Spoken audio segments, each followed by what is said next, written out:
Good morning students हमारा fifth class में NCERT maths में जो चैप्टर चल रहा है वो था एरिया ऑन इट्स बाउंड्री। और लास्ट डे हमें आप लोगों को याद होगा कि हम लोगों ने जो डिस्कस किया था वो था फर्स्ट डे किया था area of square and second day हमने डिस्कस किया area of rectangle. Area of square क्या था बच्चों? बताइए, सोचिए। यस, स्क्वायर जिसकी चारों साइड्स इक्वल होती है इसलिए उसका एरिया था साइड मल्टीप्लाई बाय साइड। और रेक्टेंगल जो सेकेंड डे डिस्कस किया क्योंकि उसकी लेंथ अलग होती है, ब्रेथ डिफरेंट होती है, तो इसलिए उसका एरिया का फॉर्मूला था लेंथ मल्टीप्लाई बाय ब्रेथ। इतना याद है। फिर हम लोगों ने जो कल सीखा था वो था नंबर ऑफ टाइल्स निकालना। और नंबर ऑफ टाइल्स हमने किस तरीके से निकाली थी? Area of floor divided by area of one tile, isn't it? तो चलिए आज हम लोग नेक्स्ट टॉपिक में चल रहे हैं और today's topic is the perimeter. आज का जो हमारा टॉपिक है बच्चों वो है perimeter. Perimeter I am sure आप लोगों को याद होगा क्योंकि हम लोगों ने पहले लिटिल बिट पढ़ा हुआ है, तो थोड़ा इसको एज अ रिवीजन भी ले लेते हैं बच्चों। जैसे कि मैंने आपको बताया था एरिया और पेरीमीटर में क्या डिफरेंस होता है। ये देखिए, ये है आपका एरिया और ये है आपका पेरीमीटर। एरिया और पेरीमीटर में ये डिफरेंस होता है कि एरिया का मतलब जो होता है वो होता है पूरा कवर्ड एरिया, कवर्ड पोर्शन। इसने कितनी जगह घेरी हुई है, इसका मतलब उसके बीच में जो कुछ हो रहा है ना, वो पूरा एरिया होता है। लेकिन पेरीमीटर जो वर्ड होता है वो हमेशा यूज होता है उसकी बाउंड्री के लिए। किसके लिए यूज होता है? बाउंड्री के लिए। ये देखिए, ये इसकी बाउंड्री है ना, तो कोई मुझसे पूछेगा इसका पेरीमीटर क्या है तो मैं इसकी पूरी बाउंड्री को नाप दूंगी। किसको नापूंगी? इसकी बाउंड्री को। इसका मेजरमेंट लूंगी मैं बाउंड्री का। तो पेरीमीटर का मतलब होता है बाउंड्री। जो इसमें ये बाउंड्री टर्म है चैप्टर में वो पेरीमीटर के लिए। तो पेरीमीटर जब भी आपसे पूछा जाएगा आपके माइंड में एकदम से आ जाना चाहिए पेरीमीटर मीन्स बाउंड्री, ठीक है, यानी कि उसकी चारों ओर की साइड्स। और एरिया मतलब उसके बीच का कवर्ड पोर्शन। एरिया होता है हमेशा कवर्ड पोर्शन। जब आप अपनी कॉपी में लिखेंगे तो इस तरह से इन दोनों को एक साथ जरूर लिखिएगा जिससे आपको इन दोनों के बीच का डिफरेंस पता चल जाए। तो चलिए आगे चलते हैं। सबसे पहले हम लोग सीखने जा रहे हैं पेरीमीटर ऑफ स्क्वायर। स्क्वायर जिसकी चारों साइड इक्वल होती है, ठीक है। अगर इसकी साइड 5 सेंटीमीटर इधर है तो 5 सेंटीमीटर ये भी होगी, ये भी 5 सेंटीमीटर, ये भी, तो ये है स्क्वायर। उसकी पेरीमीटर, पेरीमीटर का मतलब होता है इसकी बाउंड्रीज, इसकी पूरी बाउंड्रीज की लंबाई नाप लो। ओनली बाउंड्रीज की लंबाई, हमें बीच में एरिया से कोई मतलब नहीं है, बीच के पोर्शन से कोई मतलब नहीं है। तो जो इसका पेरीमीटर निकालने का फॉर्मूला होता है बच्चों, आप लोग इसको नोट कर दीजिए। Perimeter of square is equals to, किस तरह से ऐड करेंगे आप? साइड, यानी कि ये वाली साइड प्लस, फिर नीचे आएंगे यहां से आप यहां तक पहुंचे प्लस दिस वन, यानी कि साइड, फिर इसको भी प्लस साइड, फिर इसको भी प्लस साइड, यानी कि इन चारों साइडों को this plus this plus this और प्लस दिस, इन चारों को ऐड करके हमारा क्या निकल जाएगा? Perimeter of square. तो ये देखेंगे आप लोग, पेरीमीटर ऑफ स्क्वायर हम लोगों ने चारों साइडों को ऐड करके निकाल दिया। अब एक ही साइड को 4 बार ऐड करने से थोड़ा बेटर हो सकता है हम उसको डायरेक्ट 4 से मल्टीप्लाई कर दें। तो perimeter of square is equals to 4 multiply by side भी हम इसको कह सकते हैं। तो इन दोनों में से कोई भी एक फॉर्मूला याद कर लीजिए आप लोग, जो आपको आसान लगे। चाहे आप ऊपर वाला लर्न कर लीजिए चाहे नीचे वाला, दोनों मत याद करिएगा, कोई भी एक, दोनों से का मतलब एक ही है, वो मैंने आपको बता दी है। तो चलिए अब नेक्स्ट हम लोग टॉपिक में आ जाते हैं, पेरीमीटर ऑफ रेक्टेंगल। रेक्टेंगल का पेरीमीटर कैसे निकालेंगे? तो देखिए, ये है रेक्टेंगल। रेक्टेंगल का मतलब आप जानते हैं, एक इसकी लेंथ होती है जिसको हम एल से डिनोट करते हैं, ये हो गई इसकी लेंथ, और जो इसकी चौड़ाई होती है यानी कि ब्रेथ या फिर विड्थ भी हम लोग कहते हैं।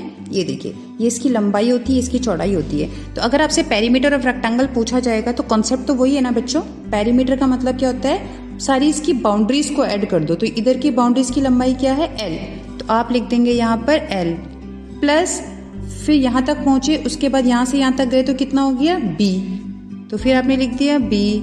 अब आप यहाँ पे पहुंच चुके हैं, फिर यहाँ से लेकर आप यहाँ तक गए तो सामने वाला एल है तो ये भी एल हो गया।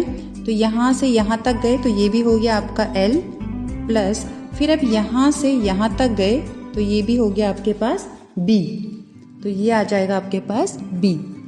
समझ आ गया? सेम जैसे पेरीमीटर ऑफ स्क्वायर किया हमने, side plus side plus side plus side, चारों साइडों को ऐड करके पेरीमीटर निकल गया स्क्वायर का।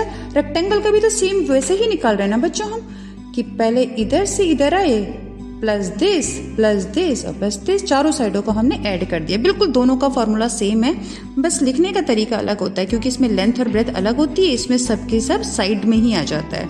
तो इसको हम लोग चाहें तो ऐसे याद कर सकते हैं, या फिर एज एन फॉर्मूला हम लोग इसको देखें तो perimeter of rectangle is equals to 2L plus 2B, क्योंकि L प्लस L आ रहा है यहाँ पे, यानी कि 2L, और B प्लस B यानी कि 2B। आप चाहे ये याद करिए, ये याद करिए, दोनों का मतलब एक ही है। तो फॉर्मूला लर्न हो गया। तो चलिए वर्ड प्रॉब्लम्स देखते हैं। देखो बच्चों, क्वेश्चन है हमारे पास, Anil is cycling on a ground whose length is 350 meter and breadth is 120 meter.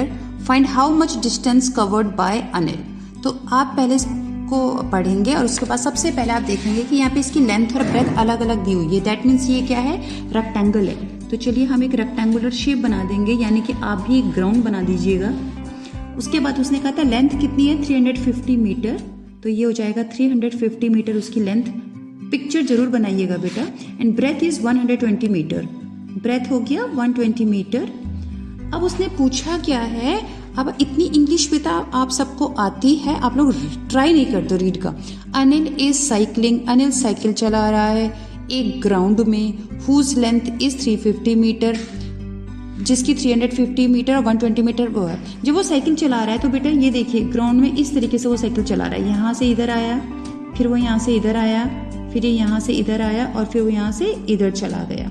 तो पूछा है how much distance covered by Anil in 1 round. आप इसको इन 1 राउंड क्वेश्चन को एक्सपेंड कर दीजिए। एक राउंड में उसने टोटल कितनी डिस्टेंस कवर की, तो चलेगा वो बाउंड्री में ही चलेगा, ट्रैक हमेशा बाउंड्री में ही बनाया जाता है। तो आप समझ के चलिए उसको यहाँ से यहाँ सिर्फ बाउंड्रीज की बात हो रही है। जब बाउंड्री की बात होगी दैट मीन्स पेरीमीटर, तो इसका मतलब हमें इसका पेरीमीटर निकालना है। तो पेरीमीटर का फॉर्मूला सबसे पहले आप लोग लिख लेंगे यहाँ पे, पेरीमीटर ऑफ रेक्टेंगुलर ग्राउंड का पेरीमीटर। तो कैसे निकालेंगे आप, हमने आपको क्या बताया था, आप इन सबको ऐड कर दीजिए। ये 350 है तो ये भी 350 मीटर होगा, ये 120 है तो ये भी 120 मीटर होगा। तो पेरीमीटर कैसे निकाल देंगे, इन सबको ऐड कर दो। पहले लिखो 350 metre plus 120 metre plus 350 metre plus 120 metre. तो अगर आप इन सबको ऐड करेंगे 940 मीटर। तो ये समझ आ गया। कोई फॉर्मूला रटने की जरूरत नहीं है आपको, इसमें कोई फॉर्मूला बेसिकली है भी नहीं। आप सीधे सीधे इसकी बाउंड्रीज को प्लस कर दीजिए, है ना। क्लियर हो गया सभी को। अब इस क्वेश्चन को पढ़िए, समझिए। रीता एक लड़की है, वॉन्ट्स टू फेंस। बेटा FENC, फेंस का मतलब होता है बाउंड्री करना। मतलब आप जो लोग देखते हैं, जो फार्मर्स होते हैं, अपना जो उनका क्यारी वगैरह होती है, फील्ड्स होते हैं, उनको तारबाड़ी कर देते हैं ताकि कोई भी जानवर उसको फसलों को नुकसान पहुंचाने ना आए, ग्राउंड में चारों गाय वगैरह उसे खाने ना आए। तो रीता वांट्स टू फेंस मतलब होता है तारबाड़ी करना। Rita wants to fence her garden whose each side is 80 metre long. उसने क्या कहा, गार्डन है जिसकी ईच साइड, हर साइड 80 मीटर है। इसका मतलब चारों की चारों साइड क्या है, 80 मीटर है। दैट मीन्स आप लोग क्या करेंगे, इसमें क्या बनाएंगे, रेक्टेंगल या स्क्वायर। यस, आप लोग इसमें क्या बनाएंगे बच्चों, स्क्वायर बनाएंगे। और उसने क्या कहा, हर साइड इसकी 80 मीटर है, तो आप इसकी हर साइड 80 मीटर बना देंगे।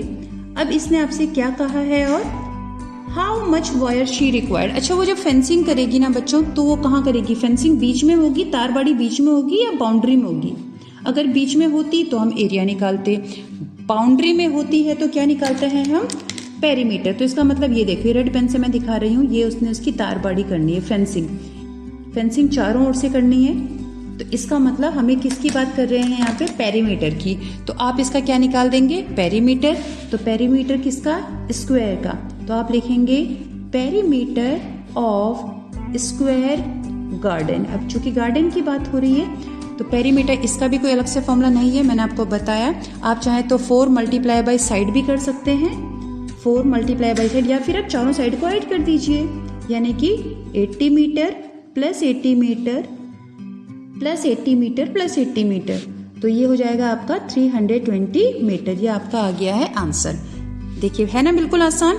आप चाहे तो इसको फॉर्मूले में भी रख के कर सकते थे, फॉर्मूले में रख के करते आप तो क्या हो जाता, पेरीमीटर का फॉर्मूला क्या होता है 4 मल्टीप्लाई बाई साइड, किसका, स्क्वायर का। तो 4 मल्टीप्लाई बाई 80, तो ये आ जाता आपके पास 320 मीटर। क्लियर हो गया बच्चों। तो देखो आज आप लोगों ने सीख लिया पेरीमीटर ऑफ स्क्वायर और पेरीमीटर ऑफ रेक्टेंगल। तो देखिए बेटा ये है आपके प्रैक्टिस क्वेश्चंस। इन क्वेश्चंस को आप अपनी कॉपी में लिखेंगे और उसको सॉल्व करेंगे with proper method. Okay, thank you.